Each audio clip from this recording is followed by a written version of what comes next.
Apathy. Apathy is that silent killer. It's not loud. It's not violent. Not aggressive. Its power lies in its indifference, in its detachment. Like the guy that asked his friend, he said, what's worse? Ignorance or apathy? And he responded, I don't know and I don't care. That's the kiss of death. When you share something with someone that's very important to you, something earth-shattering, and the individual that you share it with yawns, falls asleep on you, is apathetic, what do? Even if someone disagrees with you adamantly, passionately, at least there's someone to talk to, there's someone alive. But apathy is that complete indifference, complacency. And we don't always understand the gravity and the power of what apathy does. I can't tell you how many people I've met who will say, when I was younger, I was energetic, idealistic, driven by a vision, by a value, by some goal. And in time, I become jaded, I become resigned, and ultimately apathetic. It is a form of death. Because life is all about mobility. Life is about energy, about passion, fire. Think of it, the things that you really fight for, things you really believe in, the things you're ready to pay a price for. That's what makes us come alive. Apathy is essentially, I don't really care, I don't know, not sure. So though apathy itself, you can say, may not be the most destructive force in life, but it definitely is the breeding ground for all destructive forces. Because when you're apathetic, basically you're vulnerable. When you're driven by something, when you have a focus, when you have a sense of urgency, that keeps you not just afloat, but it keeps a certain drive, a certain destination in mind. Interesting paradox. We are somewhat, life is absurd, and human beings can be quite strange, quite bizarre. And what do I mean by that? When people are suffering in some way, and no one should ever suffer, let me make that very clear. But when people are in a state of crisis or a state of challenge, having to fight for their values, and don't take for granted life and its gifts, that creates a sense of urgency, a sense of drive, a sense of purpose. It's when we get comfortable and we always say to ourselves, hey, you know what? There's always tomorrow. You don't have to fight for something. The side effect, the terrible side effect of comfort is apathy. Which seems strange, because you think if you're comfortable, you're blessed with a state of serenity, calm, no challenges, no death, no loss. You think you really appreciate it, and that would give you the ability to have the peace of mind that we all so crave, to be able to pursue some of our most transcendent, some of our most noble goals. And yet you find the exact opposite. Where you find some oppression, you find some distress, you'll find a drive. When you find no challenges, then apathy sets in. So it's critical to understand, how do we fight apathy? Do we must have distress? Is there only one way to get a person to wake up? Is through pain, through suffering, through aggravation, through anxiety? It seems so. Where they say in healing and recovery that the person has to hit rock bottom, and that's when you wake up. Is that indeed a fact? So let's talk about this. I think it begins with how we see ourselves. How we see ourselves. Historically, we'll go back a few centuries. Agricultural revolution. So even being a revolution and definitely heightened people's standard of living, but still, agricultural revolution meant that people were primarily working in an agrarian society, usually living around the farm, because the first thing we need is sustenance, is food. We worked on a farm, we toiled on a farm. If we were in a position of being a little more successful, we may hire people working on the farm. But basically, we're all involved in that, and that preoccupied most of our time. I mean, the rule in science is that if you can achieve the same thing in less amount of time with the same results or more, that's called progress. A simple example, the creation of the wheel. The wheel allowed the carrying of wheelbarrows, of other vehicles that allow people to carry things faster and heavier. Without the wheel, the human being had to carry it all themselves. In many ways, the Industrial Revolution, so industrialization, machinery, fossil fuels, replaced human labor and animal labor to generate energy. Today, with the world of computers, how much time and exertion does that save? And with AI and all the new advancements upon us, breathtaking advancements, I should add, it only gives us even an easier way to receive and to yield results that once took hours or took more time, more energy, more travel, more effort. So time is being freed up. And what are we doing with this free time? I mentioned a number of times that historic talk delivered by Admiral Hyman Rickover, four-star admiral who rose in the ranks, was known as the father of the nuclear submarine in the United States. In 1957, he gave a powerful talk that in 1857 to 1957, in that century, what changed, the shift, that energy generated in 1857, 90% or 94% of energy generated in the world was through humans and animals. In 1957, 94% of energy was generated by fossil fuels and machines. And that way gave birth to, firstly, a skyrocketing level of prosperity, unprecedented, and also to the birth of a lot of free time. When you have to spend 9 hours in the field, the sweat of your brow, to produce a bushel of wheat or potatoes or rice, and simply to sustain yourself and your family, you don't really have much time left. And even if you do, you're exhausted. Any surplus was traded. Now, you don't need to spend. What happens with the 9 hours? You press a button. You can do another type of work, and that food will be delivered to you without any of that exertion or effort. Just as an example. So what happened with all the free time? So we'd like to believe that that free time was used now for the highest values, the most noble values that human beings stand for. No, that's not what happened. There was the birth of a new industry called leisure. Leisure.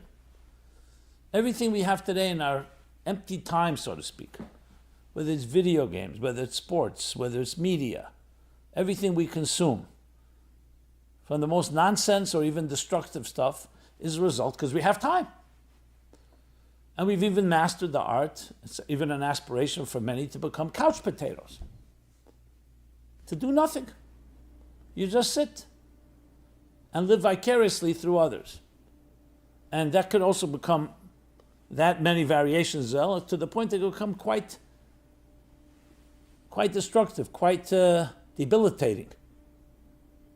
This is all part of an apathy that grows out of comfort. So it comes down to how we see ourselves as people. If the purpose of life is to be comfortable as you can, and I'm working just to become more comfortable, then apathy will become the cancer that it is, that undermines and weakens, and in every possible way deteriorates and erodes the very essence of what a soul is. And a soul is a living fiery, passionate entity. It's called actually a flame. It's restless, it flickers, it's transcendent in nature. However, if we see ourselves as souls with that fire and passion, then apathy becomes an enemy, not something that we aspire to because we like to be comfortable. You know that anecdote they tell. Guys in a small little town, every day you go out to fish, sitting at the edge of a body of water, a river, a lake, and he became an expert fisherman. And he would catch a certain amount of fish, which we'd bring in, and that was the food for the family. One day a visitor comes by and he's very intrigued by this town and looks at this guy fishing. He's an entrepreneur from a big city, comes over to him and says, I see, you're really a good fisherman. Why don't we go into business together? He says, what business? He says, I'll pay. We'll be partners. I'll pay. We'll rent a boat. We'll go out deeper waters, catch more fish than you're catching just for your needs and your own survival, and we'll sell it and we'll split the profits. And then what? The guy says. He says, once we make enough, we'll buy a fleet of boats and we'll hire people to go out and we'll catch even more fish and sell more, make even more profit. And then what? He says, then we can create a whole industry, maybe in other cities and towns as well. And then what? And then we don't even have to go out anymore. We can be doing other things. And people hired to do all of this. He says, and then what? He says, then we'll retire and go fishing. So the guy says, I'm already fishing. So what do I have to do all that to end up retiring and go fishing? So it all comes down to how we define ourselves. A few months ago, I was discussing AI, ChatGPT, all the developments of artificial intelligence. Same idea. People say, will the robots surpass us? Will they be smarter than we are? It depends how you define smartness and depends how you define a human being. If you're a robot yourself, the human is a good robot, smart robot, then well, of course we can build better robots. But if we're a soul, a transcendence, there's a certain intangible element that you can't just program. You could copy it, you could emulate it. That becomes what we do with our free time. That changes everything. So in this age, even though not everybody's going to argue they're prosperous, but everybody's comfortable. And I say comfortable, of course there are people below the poverty level, I understand. There's famine, there's suffering, there's plenty of that. But relatively speaking, we're living in far more comfortable times than our ancestors did. But therefore there's also so much more apathy. How many things do we fight for? Look at relationships, look at family. We become apathetic about that too. Everything is almost optional. Not only almost, maybe actually optional, arbitrary. Yeah, yes, no. That type of attitude. There's no question that erodes the very heart and soul of what we are as human beings. So, how do we counter that? By recognizing that apathy is an enemy to be fought. Shining a light on it. Because if not, by default, it's an invisible force, as I mentioned earlier. We don't even notice it. We definitely don't notice its effect until we're already in an apathetic state. And how do you fight it? By making it necessity for yourself and for your children and our education systems, that from the youngest age we teach each young man and each young woman, each child, from childhood on, from the earliest of age, you're here for a purpose. There's a sense of urgency to life. You're like an astronaut. An astronaut sent into space has no time for apathy. There's no time for hanging around, for leisure. There's a mission to go to the moon, another mission, and everything is accounted for. How to eat and how to behave and how to work. It's not just, I'm here. Let's find out, what am I doing today? Nothing. What did you do yesterday? Also nothing.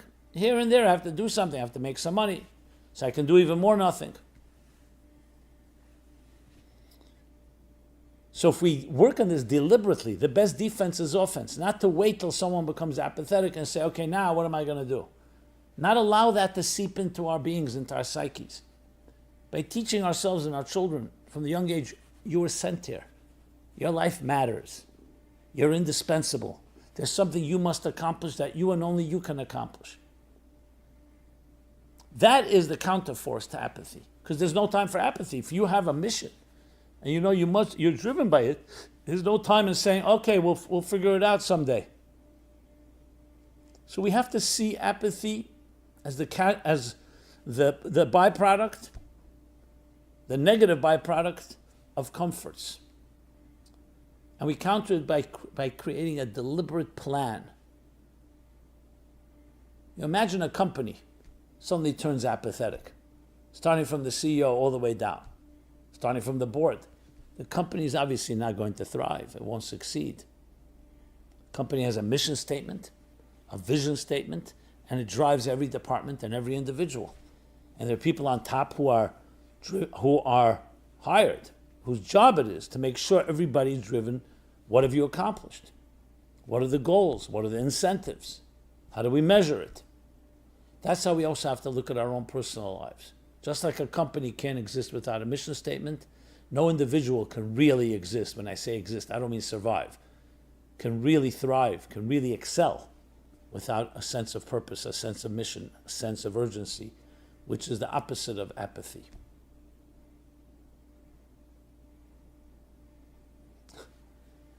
I'm always reminded of that joke.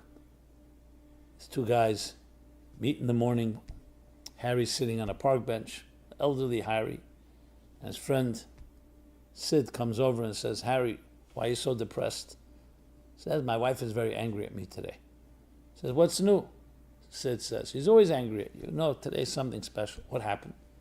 When she went to work this morning, she asked me, what am I going to do today? And I told her nothing. And she said to me, you said that yesterday, that you're going to do nothing. And I told her I wasn't finished. I wasn't finished doing nothing. Nothing is not for us humans. That's just not who we are. It's the opposite of who we are. It's like taking a energetic, dynamic individual full of vitality and freezing them, tying up their arms and legs, not letting them move. Take little children as you see them explore, adventurous, free, abandon, always looking, always curious, and force them into a box.